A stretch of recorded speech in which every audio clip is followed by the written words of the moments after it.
¿Qué tal, amigos? ¿Cómo están? Espero que estén muy bien por el día de hoy. En esta ocasión, en la sección de personajes históricos, conoceremos la vida y acciones más importantes de Lázaro Cárdenas. Les quiero ofrecer una disculpa por la tardanza de este video, pero tuve que asistir a un evento muy importante con relación al equinoccio de primavera en la zona arqueológica de Alta Vista, ubicada en Zacatecas. Espero que esta sea la única vez que esto ocurre, y si ustedes quieren ver mi colaboración en la zona arqueológica antes mencionada, puedo publicar un video en estos días para que conozcan este lugar y lo que expuse sobre mi proyecto de investigación del lugar en cuestión. Y antes de comenzar con este video, quiero agradecer a las personas que participaron en las votaciones de YouTube y de Instagram. De verdad, muchas gracias por ayudarme a elegir el personaje de este mes. Y si ustedes quieren participar en esta dinámica, los invito a que me sigan en estas redes sociales, les dejo el link en la descripción. Ahora sí, comencemos. Su nombre completo fue Lázaro Cárdenas del Río y nació el 21 de mayo de 1895 en Jiquilpan, Michoacán. Sus padres fueron Dámaso Cárdenas y Felicitas del Río, donde Lázaro fue el primer hijo de 8 que conformaría a la familia Cárdenas del Río y cuyo negocio que mantuvo económicamente a esta familia fue una tienda de herbolaria, donde se ofrecían además remedios caseros a quienes tuvieran algún padecimiento. Pero volviendo a la vida de Lázaro Cárdenas, él ayudaba a su abuelo a laborar en el campo y gracias a esta actividad, se pudo percatar de las injusticias que los indígenas y campesinos vivían en el ocaso del porfiriato.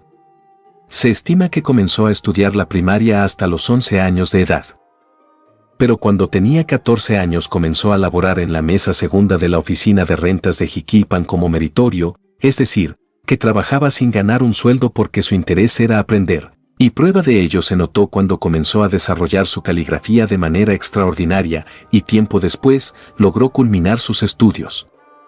Su vida se vio con mayor responsabilidad cuando en 1911 fallece su padre, lo que hizo que Lázaro tuviera que sacar adelante a su familia, y esto lo logró cuando trabajó en la Secretaría de la Prefectura en este mismo año, y pronto comenzó a laborar como tipógrafo en la imprenta, La Económica, la cual perteneció a Donaciano Carreón para incursionar en el movimiento de revolución de 1910.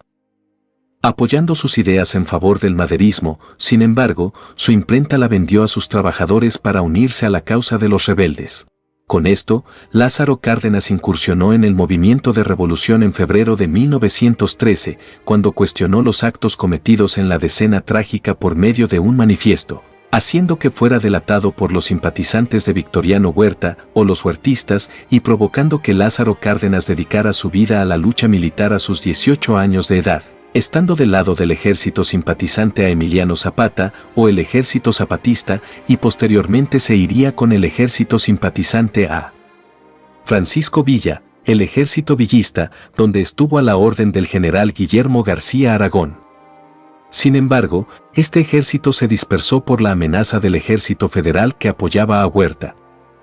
Pero fue en 1914 que Cárdenas se unió al ejército simpatizante a Venustiano Carranza, es decir, el ejército carrancista, con el cual comandó en julio de 1914 al tercer escuadrón del regimiento número 22, haciendo que ganara terreno sobre el ejército federal, y tras la derrota de Victoriano Huerta ante Álvaro Obregón, se volvería el brazo armado de Carranza y uno de sus aliados más fuertes.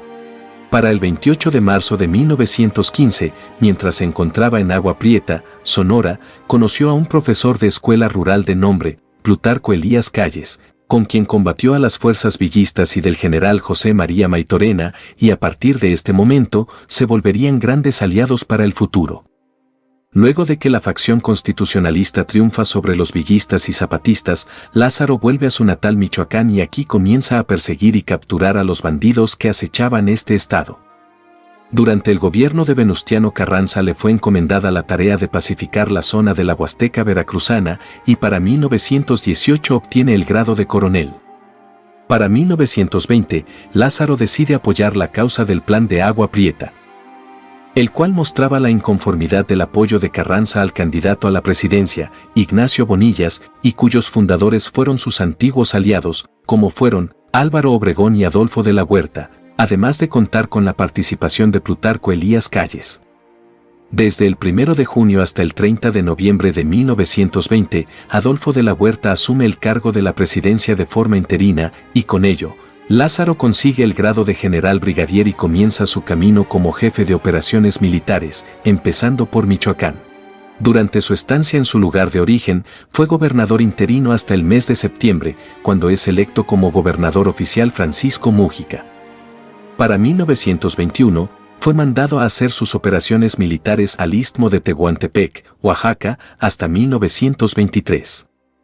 En el mes de diciembre de este año estalla el movimiento de la Huertista, el cual surge como consecuencia del apoyo de Álvaro Obregón a la candidatura a la presidencia de Plutarco Elías Calles, donde Cárdenas apoyó la acción de Obregón y enfrentó a los rebeldes que apoyaban esta revuelta. Sin embargo, al avanzar con 2,000 jinetes con dirección a Guadalajara, sus fuerzas fueron detectadas por el general Rafael Buelna, quien en Ocotlán lo sorprende con un ataque que deja herido a Cárdenas. Posteriormente fue tomado preso, aunque tiempo después fue dejado en libertad. Para el 24 de marzo de 1924, y luego de que el movimiento de la Huertista fracasara en su objetivo, Cárdenas fue ascendido como general de brigada. Y su último paso como militar lo dio como jefe de operaciones en Jalisco y en la Huasteca veracruzana para después involucrarse en el ámbito político. En 1928 había sido nombrado como general de división, pero al poco tiempo fue candidato para ser gobernador de Michoacán, por lo que su campaña electoral estuvo arraigada a la generosidad que demostraba a los habitantes de este estado, y con el apoyo de Plutarco Elías Calles como presidente de la República y de Álvaro Obregón, es como Cárdenas consiguió el puesto de gobernador, donde se enfocó en hacer repartos agrarios e impulsar la educación con la creación de escuelas que acogieron a varios estudiantes y maestros, intentó separar los asuntos clericales de los asuntos políticos, intentó darle mayor participación a las mujeres en la política, realizó campañas contra vicios como el alcohol, entre otras acciones más que benefició a la población. Sin embargo, Cárdenas tuvo que apoyar al Estado para lidiar con los movimientos cristeros de su región en 1929, situación que no sería controlada pacíficamente hasta junio de este año. Entre los años de 1930 y 1931, Cárdenas se separa de su gobierno para poder ser presidente del Comité Ejecutivo del Partido Nacional Revolucionario, y aunque regresó a Michoacán participando en algunos asuntos militares, a inicios de 1933 le fue otorgado el título de secretario de Guerra y Marina, cargo que tuvo que dejar para lanzar su campaña política con rumbo a la presidencia de México, representando al partido político antes mencionado y obteniendo su aprobación a finales de este año. Este hecho se concretaría el 1 de diciembre de 1934 y entre las acciones más destacables de su mandato fue el uso del Plan Sexenal, el impulso al sector agrario y obrero en aspectos económicos con leyes y reformas.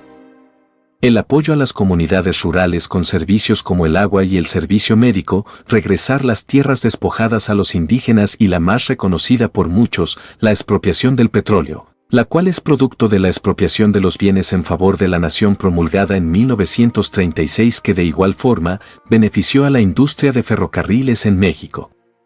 En este año sería exiliado su antiguo aliado, Plutarco Elías Calles, quien tuvo varios desacuerdos con Cárdenas en los inicios de su mandato. Y con esto, el maximato llegó a su fin. Su mandato presidencial finalizaría en 1940 y quien lo sucedería fue Manuel Ávila Camacho. En diciembre de 1941 fue nombrado como jefe de operaciones militares del Pacífico, justo en el mes en que el Imperio japonés participa en la Segunda Guerra Mundial y ante esta circunstancia, fue nombrado como secretario de guerra. Para mediados de la década de 1940 y la década de 1950, estuvo involucrándose en la política aunque no de manera frecuente, pero sí ocasional, como fue el apoyo hacia los cubanos entre finales de la década de 1950 y principios de 1960, y desde luego, su preocupación por la sociedad perduró, y prueba de ello se encuentra en su participación en el Movimiento de Liberación Nacional de 1961. Sería por esta década que viaja a diversos países como la Unión Soviética y China, países fuertemente alineados con su forma de pensar, además de que criticó los problemas internacionales graves como la guerra de Vietnam, la invasión a Checoslovaquia de 1968 y por supuesto, la matanza del 2 de octubre de 1968 ocurrida en la Ciudad de México. Para 1969 forma parte del Consejo de Administración de las Truchas, con sede en Michoacán, esto porque dicho proyecto apoyaría en la economía y el desarrollo del país, así como de sus trabajadores. No obstante, el cáncer le arrebató la vida el 19 de octubre de 1970 en la Ciudad de México.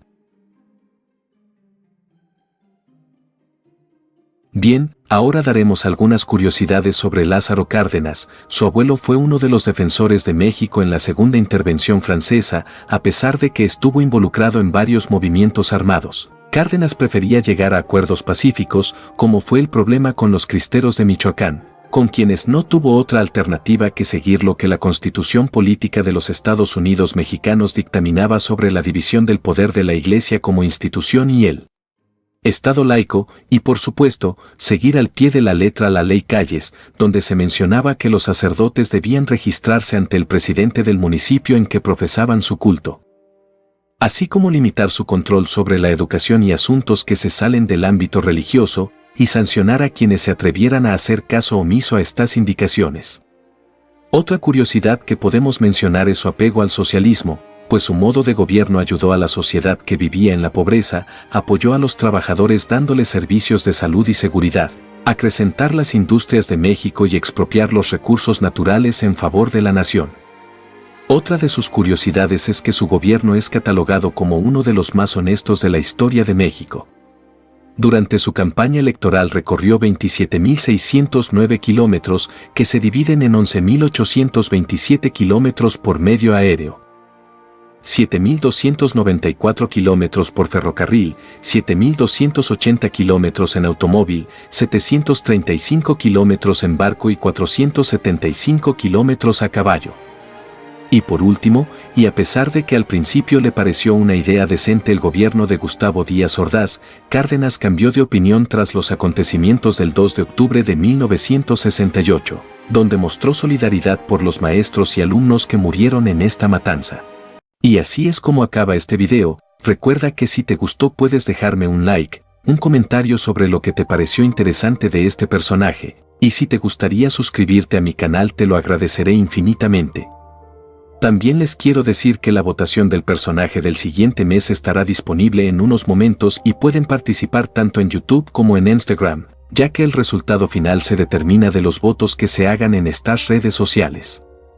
Por último, quiero mandar saludos a las siguientes personas que contestaron correctamente en la trivia pasada de Instagram: Montse Castillo, Luis Alfredo Blanco, Peter Parker, Jime HDZ, Rachel, Karen Cipres, Sandra Valverde y Milie. Muchas gracias por participar y por ver mis videos y publicaciones de Instagram. Les mando también un fuerte abrazo hasta donde me estén sintonizando. Y si ustedes también quieren recibir un saludo, vayan a seguirme a mi Instagram y estén al pendientes de las trivias que hago. Por lo pronto, me despido de ustedes y de nueva cuenta les ofrezco una disculpa por el retardo que tuvo la publicación de este video, pero espero que sea la única vez que sucede. Nos vemos pronto, cuídense mucho, hasta la próxima.